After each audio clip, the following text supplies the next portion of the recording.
Hey guys, what's going on? Welcome to the video. So I recently made a video discussing my honest opinion of Diablo 4 Season 3, the Season of the Construct, and sort of how it kind of looked lackluster to me, but this video is a bit more honest in that I've actually played the content now. I can speak on it because I've got this druid here that's level 100. I'm leveling up my seneschal's constructs, governing tuning stones. I've literally run vaults, like many of you guys have. So what do I think? Well, in this video today, I want to go through some very key aspects of the content, which is like the seasonal quest line, the vaults, the seneschal construct, and then the audience that I think this new content is catering to, be it hardcore blasters or casual, based off some of the updates that we're seeing from Blizzard in their latest version of the game. So let me talk about what I do when a new season starts.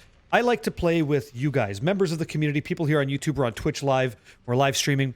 And so I randomly find 3 partners because party size is capped to 4 and we run.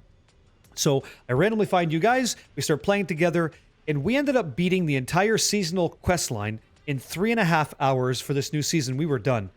We constructed our seneschal construct, we met Melfast, we beat him up, and that was it. We were basically done, right? And it was cool in the beginning to find the piece of metal and then, you know, start to build your machine. That was really cool. Your Roomba with attitude, watch him kind of float around, do what he does. That's really cool. I thought that was great. But unfortunately, that hype was sort of short-lived because it didn't really persist. It was, you're done now.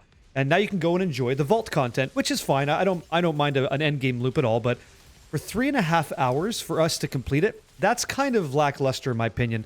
It'd be nice going forward if we got more than that, but it can't be through like voiceover stuff because I'll just skip through that. Like, I guess they got to find a way to keep that going, keep the pleasure cruise continuing on because it was a little bit too short-lived, and I don't even have an answer on how to do that right now. But it's cool putting all this stuff together.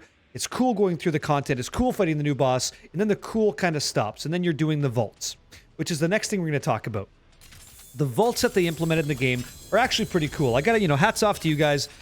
Implementing these traps, it's fun to do. It's cool. Like when you first get in there, you're kind of like, you're being very safe, right? You're kind of walking around. You don't want to get hit by anything. You don't know how much damage they do, and you're weary of it, right? You're kind of like, not afraid, but you're nervous. You don't want to get hit because, that's a bad thing, right?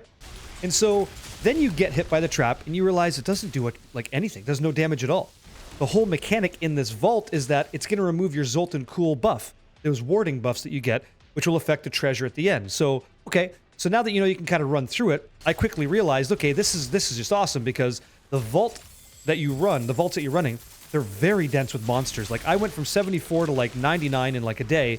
It was unreal, the XP in there, because the monsters, there's so much density, so many elites. So it's a big W from Blizzard this season in terms of the monster density in the vaults. I really like that. However, the traps, I don't respect them. And let me explain what I mean. Like, since I don't care about the rewards at the end just now, I just run through it, and I'm just looking for monsters. So I don't care if I'm standing in a trap. I don't care if there's fire, like, coursing across my druid's body. It didn't matter because I don't care about getting the Zoltan Cool warding buff, and if you don't either, you know exactly what I'm talking about. So I think that should be reviewed. I think that, and this might be a weird take for you, but punish the player for getting hit by that mechanic. Like, I'm not saying make them lethal, like, oh, you actually got hit and now you're dead. That would suck for hardcore, but make players very cautious about engaging with that so that you respect the trap, Respect the trap to respect the floor layout and all the design decisions that went into making those vaults.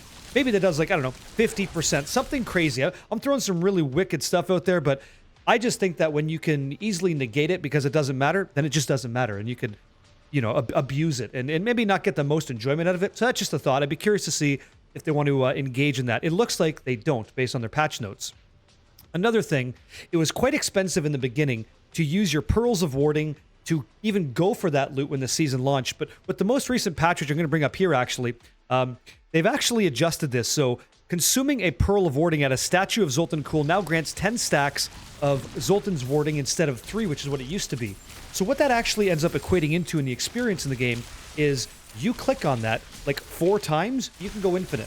So when you put 4 stones in and you do your run, you're going to get 4 stones back. I was doing this at level 60 vaults forever, and it's basically you can ignore the trap mechanic with that many stacks. And the fact that it's completely free, which is to say, like, have a look here, right? I wasn't really spending mine, but if I go to my seasonal tab, I have 205 pearls. I could literally run. This is infinite. I could run this as much as I want, And now I don't even need to worry about that because I don't need it to farm Echo of Malfast to get those unique governing stones that is Genesis and Everliving. So That's kind of strange. What do I think about that? I think it's a bit of a slip. I think that it should still be expensive and like it should matter. Right now, it doesn't. So that's catering to the casual crowd, which may be great if you only have a couple hours a day. And we'll speak on that later. But I think that change there is interesting. You should have access to the tuning stones and the governing stone upgrades, but we'll talk about that right now. I don't like how that's random, personally. Now that I've played the content, if you look at my Seneschal construct, and I'll close this down here. If you look at this guy, a lot of the levels here, right? 6, 5, 6, 4, 2. I would like the option to choose which stones I want to increase the effectiveness of, instead of the game randomly choosing that for me. I think that's a bit of an L. The win would be like, okay, Barricade, what do you want to do? Well, I want to level up my Flash of Adrenaline so that I get the crit multiplier for my character. I get the damage multi. But I can't do that. So now it's just this lottery of randomness, which is eventually going to hopefully upgrade this in the way that I would use it so that I can actually feel the power of the Seneschal construct. And now I don't.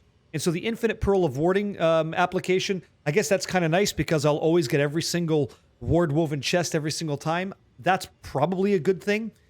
But I think it's actually a negative overall for the season because people like me and maybe others out there that feel the same way, we're going to have maxed out characters much sooner than we're supposed to.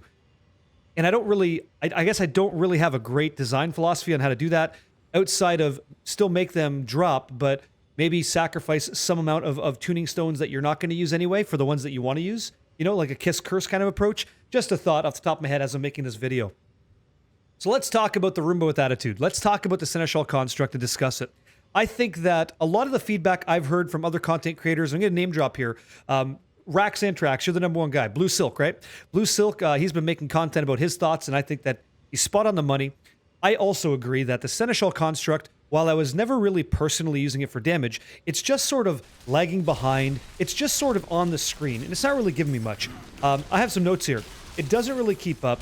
It's not really healing me, but it was never, ever really doing meaningful damage. Like, I was using Reconstruction many times, and for the current build, we don't do that anymore, but I would never even stay alive with it. Like, it wasn't really healing me over time at a tick rate that was acceptable for the way damage is coming in for the content that was being run, which is, you know, vis-a-vis vaults or bosses. So, it doesn't heal well. The damage is I'm going to say laughable because, well, this Tempest does how much damage? 5,000 at level 4. And I know it's supposed to scale up, and that's when I see the power, but I think a build does good damage in Diablo 4 if it's hitting for about 250,000 to 500,000 just to start. Then you're really rolling through the content. And if this thing did, like, let's say 75,000, 100,000, now we're talking. But 5,000 isn't much. And the reason I'm using Tempest is for, like, the build and stuff, but come on, you know, like, that doesn't really do much at all. And so it's not really a surprise to me when the aggressive or the offensive aspects of the Seneschal construct do little that people start to look elsewhere, like Flash of Adrenaline, Protection, things like that. Of course we're going to, because you want it to do something when it does something, and that's kind of what it is. So overall, do I agree with the consensus in the online sort of feedback that, yeah, it's kind of lackluster? Unfortunately, I do. I wish I could come in here today and tell you my Roomba with Attitude's awesome. It's cool watching it use, like, let's get one here as an example. It's cool watching it use Impale or Bushwhack and, like, you know, cut the legs off of all the goat men around the world and stuff, but it doesn't do enough for me to warrant even caring about it. I'll just make it, you know, amplify my character, and that seems to be the enjoyment. You guys feel the same way about that? Let me know. I'm not seeing it. I'm not seeing it from this season when it comes to the construct. I built this thing, I put the Legos together, and it looks cool, but it doesn't really do that thing that I love. So out of 10, I'm giving it a solid 2, because it has a cool design, makes cool sounds, and that's it. And I'd like to see it do more things in the game. That'd be great. The next one. So the casual versus the hardcore crowd. This is a bit of a different discussion. So it more or less caters to the way that the updates are going from Blizzard in their content. So things like this. The grace period between losing stacks of Zoltan's warding. So you get hit by a trap, right? Has now been increased. So now you get hit by, like, let's say a flame trap. It's kind of twirling and it hits you. That's one. Now you have 1,000, like 1.5 seconds before you lose another stack.